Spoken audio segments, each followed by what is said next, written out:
अनोखी शर्त। महर्षि अगस्त्यम की पत्नी लोपामुद्रा जब ऋतु स्नान करके हल्का सा श्रृंगार करके महर्षि के सामने आई, तब महर्षि अगस्त्यम की नज़र उन पर स्थिर हो गई। लोपामुद्रा अनिध सुंदरी थी। उनके सौंदर्य के समक्ष अप्सराएं भी लज्जित होती थी। महर्षि अगस्त्यम ने उनकी रचना भी बेजोड़ तरीके से की थी। प्रत्येक जानवर के श्रेष्ठ अंग लेकर उन्होंने एक स्त्री शरीर बनाया, और जब वह बन गया तब उसे विदर्भ के राजा को उसकी याचना पर लालन पालन हेतु दे दिया। लोपामुद्रा का लालन पालन विदर्भ के महलों में हुआ। एक सुंदर शरीर को जब महलों का विलास मिल जाए तब उसका सौंदर्य 100 गुना बढ़ जाता है। लोपामुद्रा का यौवन भी रात रानी की तरह महकने लगा था। जब महर्षि अगस्त्यम को महसूस हुआ कि अब उन्हें स्थानोत्पत्ति करनी है, तब उन्हें अपनी कृति लोपामुद्रा की याद आई। वे विदर्भ के राजा के पास गए और अपनी कृति का हाथ मांग लिया।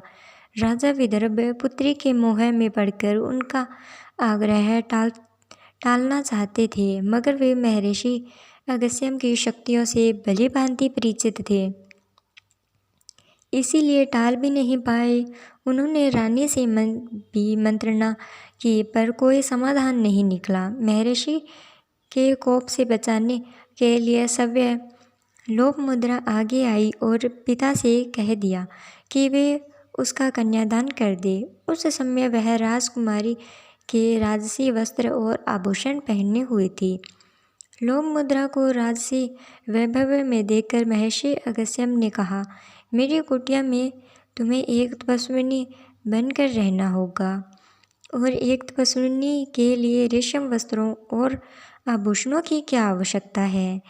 लो, ये वल्कल वस्त्र धारण कर लो और ये गहने तथा आभूषण यहीं छोड़ दो। महर्षि की बात सुनकर लोपामुद्रा ने एक पल में भी नहीं लगाया था। वह विलासिता की सामग्री को त्यागने में और वह जूट की बनी धोती में महर्षि के साथ चलने को उद्यत हो गई। महर्षि अगस्त्यम की कुटिया में लोपामुद्रा एक तपस्विनी की तरह रहने लगी। दोनों पति पत्नी अभी भी ब्रह्मचर्य व्रत का पालन कर रहे थे। एक दिन जब लोपामुद्रा ऋतु स्नान करके महर्षि अगस्त्यम के सम्मुख आई, तो महर्षि उसके आकर्षण से बच नहीं सके और उन्होंने अपने हाथ आगे बढ़ाकर लोपामुद्रा को पकड़ना चाहा। लोपामुद्रा सकुचाते लज्जाते मुस्कुराते हुए पीछे हट गई। वह, क्या बात है लोपा, पीछे क्यों हट गई? हम दोनों गृहस्थ आश्रम में हैं और गृहस्थ धर्म के अनुसार संतति उत्पन्न करना हमारा भी कर्तव्य है। आओ हम अपने दायित्व का निर्वाह करें। महर्षि अगस्त्यम आगे बढ़ते हुए बोले, क्षमा करें स्वामी, मैं एक तपस्विनी के आभूषण और वस्त्र पहनकर समागम नहीं कर सकती हूँ। समागम के लिए उपयुक्त वातावरण का होना आवश्यक है। समागम के लिए एक राजकुमारी जैसे वस्त्र, आभूषण और राजमहल जैसा ही वातावरण चाहती हूँ। अर्थात राजकुमारी जैसे वस्त्र, आभूषण, पलंग, गद्दे आदि हो तो ही मैं सहवास में भाग लूँगी, अन्यथा नहीं। महर्षि अगस्त्यम बड़े असमंजस में पड़ गए। उन्हें लोपामुद्रा को समझाने का प्रयास किया, अब आप राजकुमारी नहीं बल्कि एक तपस्विनी हो और मैं एक साधु। आप अच्छी तरह से जानती हो कि ये सब व्यवस्था नहीं कर सकता हूँ, फिर मेरा तिरस्कार क्यों कर रही हो? महर्षि लोपामुद्रा से याचना करते हुए बोले, स्वामी, मैं आपका तिरस्कार स्वप्न में भी नहीं कर सकती हूँ। ये नारी सुलभ हठ है स्वामी, और कुछ नहीं। आप तो सर्वसमर्थवान हैं। आपके लिए ये चीज़ें बहुत तुच्छ हैं। आप जब इन वस्तुओं की व्यवस्था कर लेंगे, मैं आपका मनोरथ पूरा करने के लिए उपस्थित रहूँगी। मैंने आज ही ऋतु स्नान किया है। यह समय अभी 14 दिन तक और चलेगा। अतः इन दिनों में ही आप समस्त व्यवस्था कर लीजिए, नहीं तो आपको अगले मास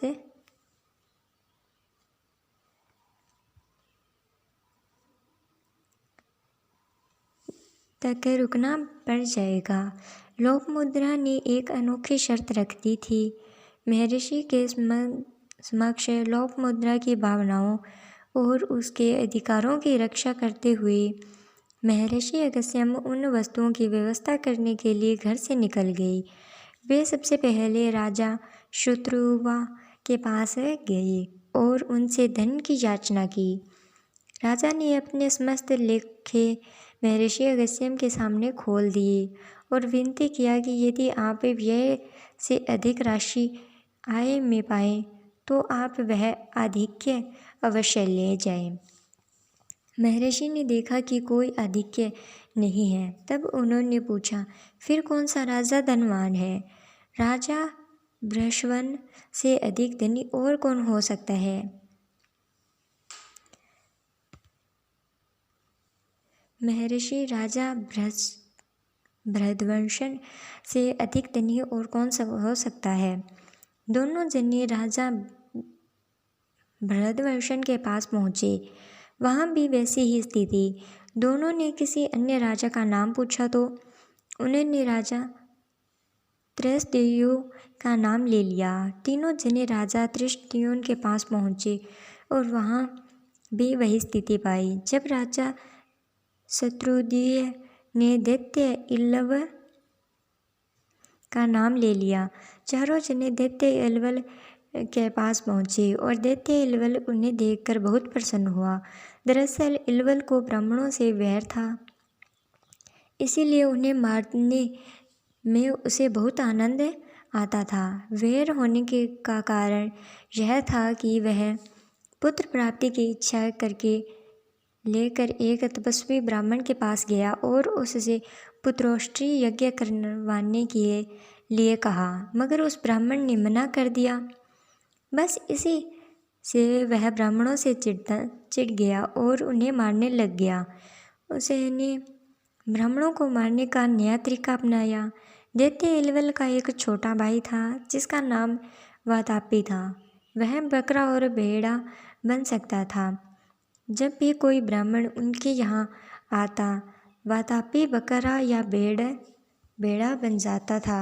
इल्वल उसे मार देता था और उसका मांस पका कर ब्राह्मणों को खिला देता था।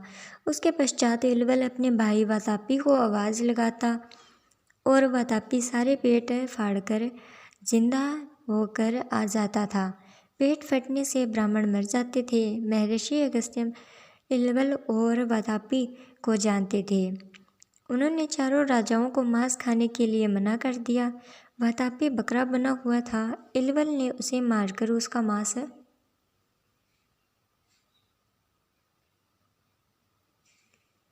पकाया और महर्षि अगस्त्यम को परोस दिया। महर्षि अगस्त्यम अकेले सारा मांस खा गए और उन्होंने एक जोर से डकार ली। इल्वल ने वातापी को आवाज़ लगाई तो महर्षि अगस्त्यम की गुदा से बहुत सारी अपान वायु बहुत तेज़ आवाज़ के साथ निकल गई। महर्षि अगस्त्यम ने वातापी को बचा लिया था। अब इल्वल महर्षि के पैरों में गिरकर क्षमा मांगने लगा। तब महर्षि ने उससे धन मांगा और इल्वल ने महर्षि को बहुत सारा धन दे दिया।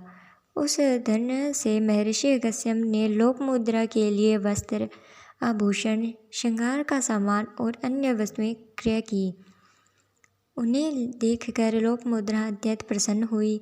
लोपामुद्रा रेशमी वस्त्र पहनकर, आभूषण धारण कर और श्रृंगार कर महर्षि के पास समागम हेतु आई। तब दोनों ने समागम किया और अगस्त्यम जी ने लोपामुद्रा के गर्भ में अपना बीज स्थापित किया। 7 वर्ष तक वह बालक लोपामुद्रा के गर्भ में ही रहा। उसके पश्चात वह बाहर आया। उसका नाम दृढ़ स्यो रखा गया। दृढ़ स्यो पैदा होते ही वेद उपनिवेशवेदों के ज्ञाता हो गए और उन्होंने बहुत ख्याति पाई।